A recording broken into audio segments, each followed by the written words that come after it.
درود پاک کب کب کہاں کہاں اور کیسے کیسے کام آتا ہے۔ ایک بہت ہی خوبصورت واقعہ، بڑا ایمان افروز واقعہ ہے جو میں آپ کے سامنے پیش کرتا ہوں۔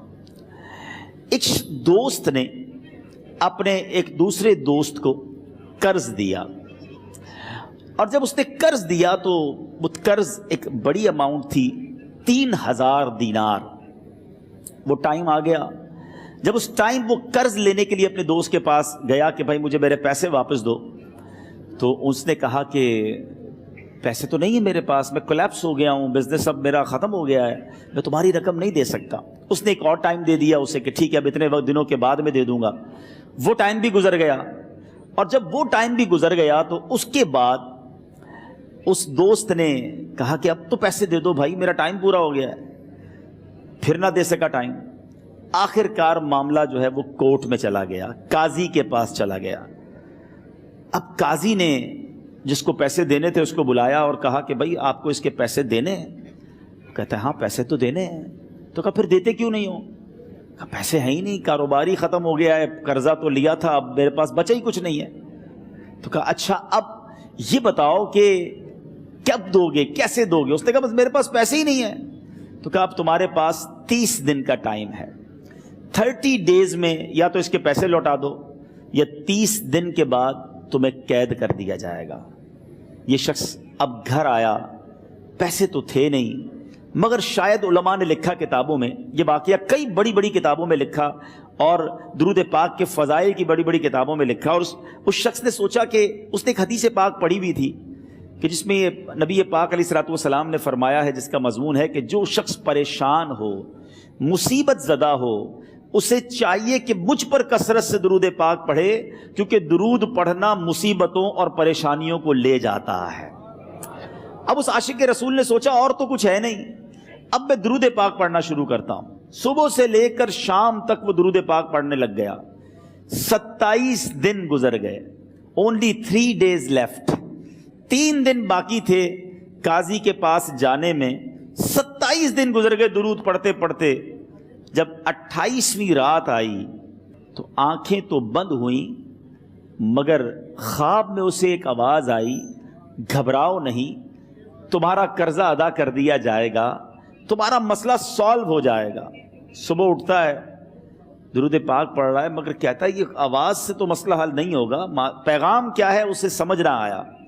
28واں دن گزر گیا، 29ویں رات آ گئی، مگر اب آنکھیں بند ہوئیں اور قسمت جاگ اٹھی۔ نبی پاک صاحب لولاک صلی اللہ تعالیٰ علیہ وسلم خواب میں تشریف لائے، اور پیارے آقا صلی اللہ تعالیٰ علیہ وسلم نے فرمایا گھبراؤ نہیں، علی بن عیسیٰ وزیر کے پاس جاؤ، وہ تمہارا قرضہ ادا کر دے گا۔ اب یہ عاشق رسول صبح اٹھا تو ویری فریش، حشاش بشاش کہ اب تو کام ہو گیا، نبی پاک نے خواب میں آ کر بشارت دی ہے۔ مگر پھر ذہن میں سوال آیا کہ علی بن عیسیٰ کے پاس جاؤں گا تو ثبوت کیا ہے، پروف کیا ہوگا؟ میں جا کر اس کو کہوں گا کہ میرا قرضہ دے دو تو ایسے تو قرضہ نہیں دے دینا، اور میں نے اس کو کہا کہ مجھے نبی پاک نے خواب میں کہا ہے، اور اس نے اگر مجھ سے کوئی نشانی مانگی تو میں نشانی کیا دوں گا؟ آخری دن تھا، 29واں دن تھا، وہ بھی درود پڑھتے پڑھتے گزر گیا۔ 30th نائٹ آ گئی، صبح وہ دن ہے جب عدالت میں جانا ہے۔ اب اس رات پھر نبی پاک علیہ الصلوۃ والسلام خواب میں تشریف لائے، اور آقا علیہ الصلوۃ والسلام نے فرمایا کہ علی بن عیسیٰ وزیر کے پاس جاؤ، وہ تمہارا قرض ادا کر دے گا۔ کہ حضور چلا تو جاؤں گا، لیکن اگر وزیر نے مجھ سے کوئی نشانی طلب کی تو میں کیا جواب دوں گا؟ پیارے آقا علیہ الصلوۃ والسلام نے کمال کا ارشاد فرمایا کہ علی بن عیسیٰ سے کہنا کہ تم روزانہ فجر کی نماز کے بعد 5000 بار درود پاک پڑھتے ہو، یہ راز فقط تم جانتے ہو اور تمہارا رب جانتا ہے۔ اب یہ جب صبح اٹھا تو ایک نشانی بھی مل چکی تھی۔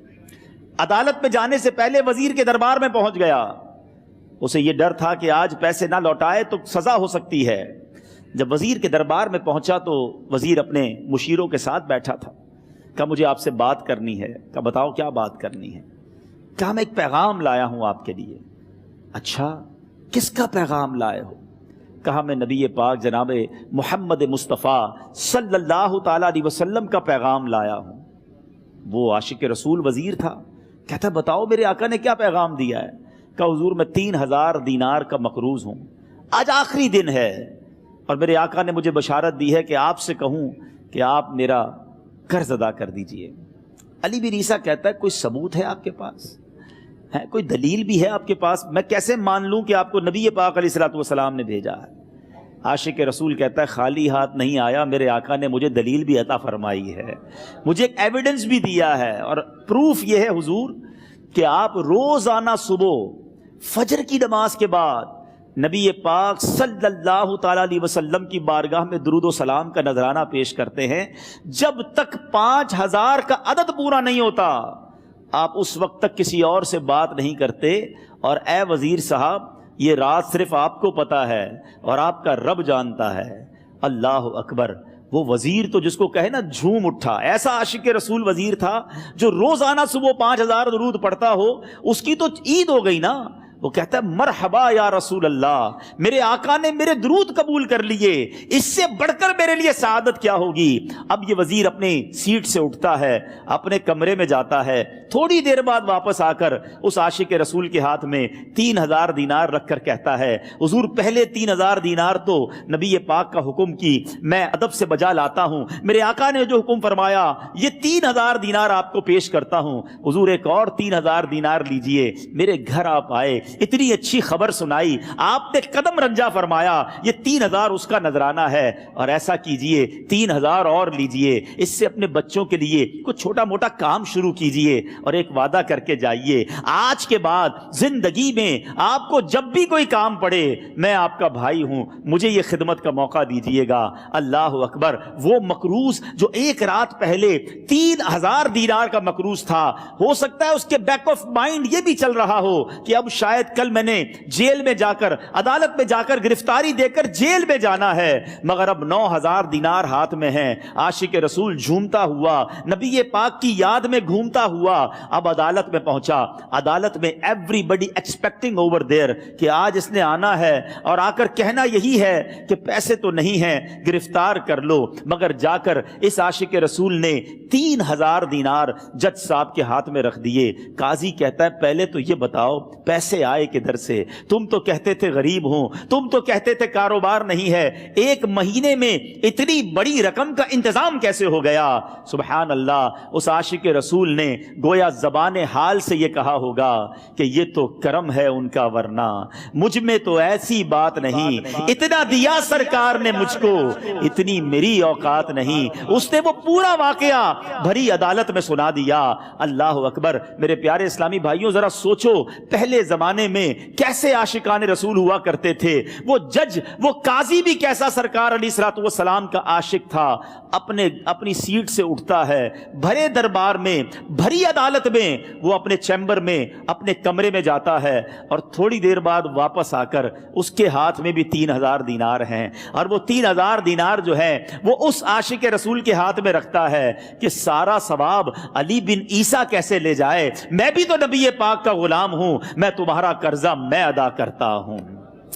اچھا، اب ایک اور عجیب سینیریو یہ بن گیا کہ جس نے کیس کیا تھا، جس نے دعویٰ کیا تھا، وہ بھی یہ سارا منظر دیکھ رہا تھا۔ کہتا ہے جج صاحب ذرا رکیے، میں بھی اپنے آقا کا امتی ہوں، اور ایک کام کیجئے قلم کاغذ منگوائیے، اس عاشق رسول کا قرضہ ہی میں معاف کر دیتا ہوں۔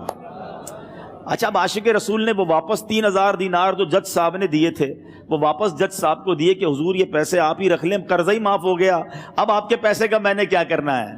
جج صاحب کہتے ہیں جو پیسے نبی پاک کے نام پر نکالے ہیں اب مجھے واپس نہیں چاہیے، یہ بھی تم اپنے ساتھ لے جاؤ۔ اللہ اکبر! میرے میٹھے اسلامی بھائیوں، وہ عاشق رسول ایک رات پہلے 3000 دینار کا مقروض ہے، اب 12000 دینار لے کر گھر کو واپس جا رہا ہے۔ اس ایک واقعے کے اندر جو ہم سب کے لیے درس ہے، جو ہم سب کے لیے پیغام ہے، شاعر لکھتے ہیں نا، دکھوں نے تم کو جو گھیرا ہو تو درود پڑھو،